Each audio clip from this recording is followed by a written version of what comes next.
Kwesinye isikhathi ngiyaye ngiyibuze ukuthi abalandeli bedlamlense bakaKhuzani Mr Mpungose yini bephatheke kabi uma sometimes kukhulunywa izinto ey'thize ngoKhuzani ekubeni bona bebephethe umlando ongaka. Abanye bebephatheke kabi uma bebona ama-monthly listeners laphana kwenziwa i-list yabantu abalalelwa kakhulu kumaskandi nama-followers amaskandi, ekubeni uKhuzani ephethe umlando ongaka endimeni kamaskandi ku-Spotify nakuma-iTunes or ku-Apple Music. Lezi ndawo lezi uKhuzani achonyelwe kakhulu ngazo ngo-2023 nango-2024. Angazi mina ukuthi yena sekwashintsha yini ukuthi kukhulunywe ngomculo manje, sekukhulunywa ngey'namba ukuthi yena ubani olalelwa kakhulu, ubani nama-followers. Kwakhulunywa iy'ndaba zey'ngoma ukuthi yena ubani o-reach amaningi ama-platinum, into ey'njengalezo. Izinto ey'ningi futhi ezayibonakala. Kwashintsha-ke lokho sekusey'nambeni, sekubhekwa ukuthi abantu bangaki manje. Ama-followers aka-Facebook bayawabala yini? No, abawabali because kuyazi ukuthi uKhuzani uleader khona. Uyayibona into enjengaleyo, abakhulumi. Ama-followers aka-TikTok kuyakhulunywa ngawo, akukhulunywa ngawo because kuyazi ukuthi uKhuzani ulele phezulu kubantu abalandelwa kakhulu. Kuma-million amaningi, kuyazi ukuthi uKhuzani unamamiliyoni awu-37 or 38. Abayithinti leyo ku-YouTube, abayikhulumi sidalo. So angazi ukuthi mina yini ehlukumeza abantu ekubeni bephethe umlando ononile kwagoqa. Namanje usamile umlando lapho ukuthi uKhuzani uwumaskandi wokuqala ukuthi enze umlando owodwa iminyaka emibili ilandelana. Album yakhe laphana kubani ku-Spotify ukuthi ihlale as u-number 1 album 2024 November 2025 November, ngokuphuma nje kwama-album aKhuzani kulezo nyanga lezo, ngoba uyena owahlala phezulu. Ngeke ngizwe bethi na yini ingoma kaKhuzani ehlela kancane bese zehla-ke after iviki ingabe isabonakala then kanjani ma-Blue Nation. Eyami-ke into ithi yini ezeni iy'ngoma zistrinywe kuphela kakhulu kodwa zingawushayi u-number 1. Kwenziwa yini lokho? Angithi zenza kahle kakhulu, kumele y'khuphuke phela zihlale ku-number 1.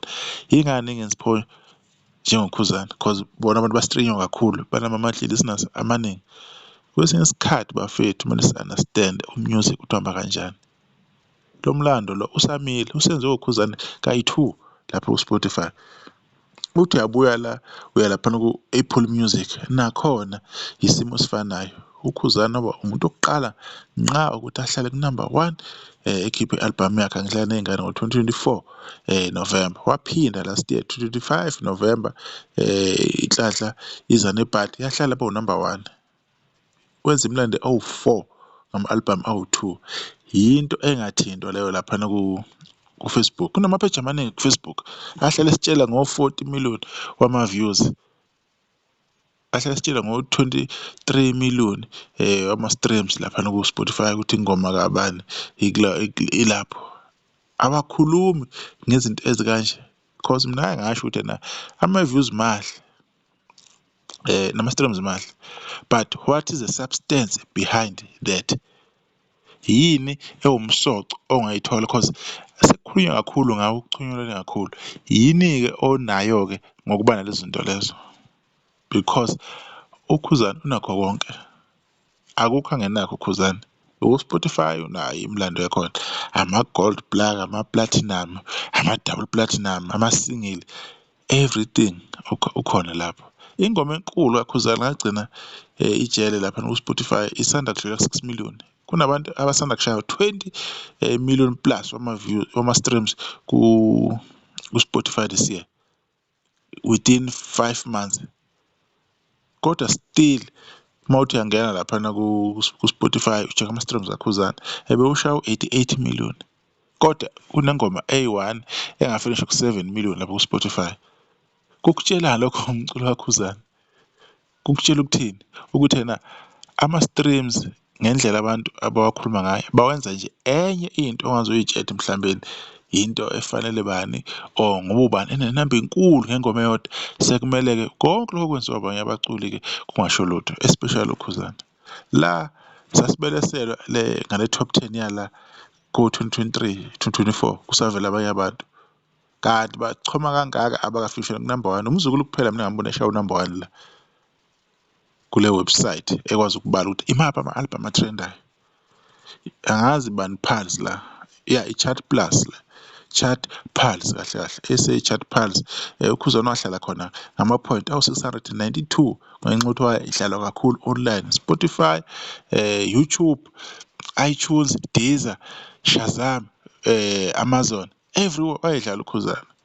People will still have ama-questions noma i-proof ikhona, abayithinti le proof bayenyanya, bafuna ukuyithinta. Kuza kanjani pho ukhuzana ukuthi endaweni enkulu kangaka abe umaskandi wesibili naye ayohlala abe u-number 1 phezulu, ahlule abaculi abaningi. Sesayithinta le ndaba yakwa-YouTube ukuthi ukhuzana ahlale as a top artist more than 2 weeks laphana. Akekho wakhuluma, kwathula kwathi nya as soon as ukhuzana esuka laphana, baqala abantu bakhuluma nje iqhawe labo abalikhalelayo, abalikholezelayo. Angazi noma lile ku-number 13 lake lasondela ku-number 1. Cha, pho why ukhuzana ahlale ku-number 1 ku-YouTube as a top artist if kuya ngale ndlela abantu abasho ngakhona? Yiyo into ehlala ngitshela abantu abalandela ukhuzana ukuthi bafowethu nina nisenhlahleni, nisemlandweni, nalandela insizwa, nalandela iqhawe, nalandela ubaba umuzi, only the example. Beside nje umoya omuhle ukhuzana nawo odisplayayo, nentobeko anayo, nenhlonipho anayo ngabantu ngomsebenzi wakhe emphakathini nje. Ukhuzane uphumelele kuwona wonke ama-department. Ayikho into angayikhava ukhuzane. When it comes to his music, yilokho abantu abahlala beyibuza khona ukuthi yini le-special ngokhuzane. Izinto ezinjengalezi esikhuluma ngazo ezi-special ezingaze zenziwe abantu. Ku-Spotify futhi ngelinye irekhodi ukuthi bamstreama kakhulu kulandelana iy'nsuku ey'mbili. Wahlala as a top artist naku-Spotify, beside ukuthi i-album yakhe ibe u-number 1 ku-2025 nango-2024. Uphinde waba yi-top artist iy'nsuku ey'mbili, ngeyi-21 nangeyi-22 November. Wakwenza lokho nango-2024, waba yi-top artist ukhuzana. Ngama-streams aye more than 700,000 into elapho nje, more than 700,000K. Lowo mlando lo ohlala ugxotshwa, ubambathwa, lokho kuyiwa le. Njengamanje angazi sengingathi ibhubesi malibambe inyamazane, bahleli nje entanyeni futhi abasuka entweni ama-monthly listeners. Nganitshela ukuthi ama-poll bazobe washintsha ukuze nina ningazi ukuthi manikhahlela igoli nizokora kuphi. Into mayisenziwa ukhuzana bayenyanya kabi, abakhulumi nangayo, baphusha i-propaganda isikhathi eside.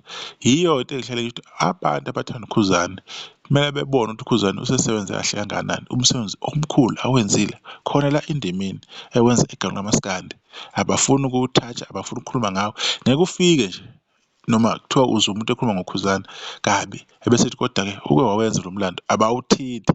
Le mlando mina ngiyitshe yokwenziwa amaqhawe athize abesibelesela ngakhona, but beyosibelesela ngama-streams ako-20 plus million ku-Spotify.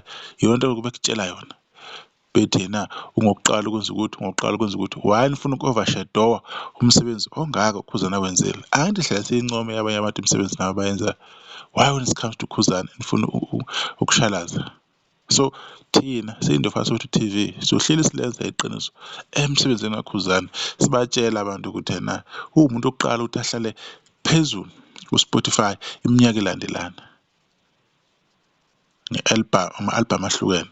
Umuntu oqala ukuthi ahlale kuma-iTunes, Apple Music iminyaka elandelana. Umuntu wesibili ukuthi abe u-number 1 laphana kwi-Chart Pulse yase-South Africa, ukubheka ukuthi yiphi album ehamba phambili. So imlando enjengalena sohlele siyiveza, ayeke sesiyimbambathe. Kumele nazi ukuthi umuntu omkhulu kanjani ukhuzana, despite abantu izinto abahlala beyikhuluma online, bezama ukubheca into ayenzile. Umlando wakhe uyayikhulumela and uyohlala umlando wakhe uyikhulumela ukhuzana.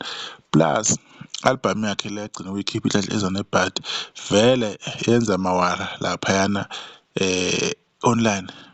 Ukhuzana azange ebe ne-album egijima kanje emsebenzini yakhe. Uhlale yenza imisebenzi yakhe ibe mihle, but this time around abantu ba-aware of their surroundings ukuthi yini kumele bayenze when it comes to music kaKhuzani. Bekulokhu ingane zakwethu ukuzo-emphasize ukuqinisekisa ukuthi yena the number one top artist still uKhuzani.